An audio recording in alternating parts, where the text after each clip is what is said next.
Yo, what's up guys? For today's video ay maglalabas naman tayo ng laman ng maleta at kung saan makikita nyo yung mga yan. So tara, let's go. So guys, ito yung maletang pinaglagyan ng mga figurine. 2 months pa lang ako on board nandito na yan sa Pinas. Shoutout nga pala kay Paul, yung nag-uwi na ito kasi isa lang ang luggage niya. At first time ko sa Europe guys, so binili ko na lahat ng mga gusto kong bilhin dahil di ko alam kung makakabalik ako sa Europe. Kaya hindi na ako nagdalawang isip na bilhin to lahat.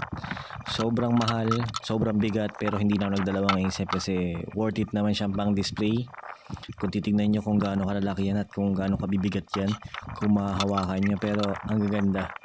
Sila yung mga goddess ng Greeks. Yung iba dito ako ay nag-uwi kasi hindi na kaya sa isang lagi kasi sobrang bigat at sobrang dami na ito guys. Hindi kakayanin ng isang maleta lang. At guys, part 1 pa lang to, so hintayin nyo kung ano yung part 2 na bubuksan natin. So keep on watching lang guys. Tingnan nyo guys, sobrang ganda. Wala akong masabi dito, sulit na sulit talaga. At ngayon guys, papakilala ko sa inyo kung sino sila, sino mga goddess. Alexander the Great, Aphrodite, Minotaur,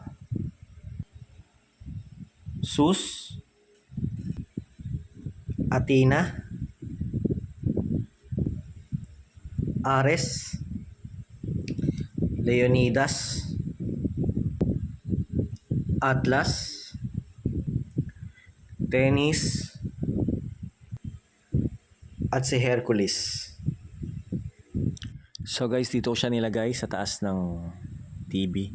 So meron pa tayong part 2 guys. Check nyo kung ano yung next na bubuksan natin. Thank you for watching guys.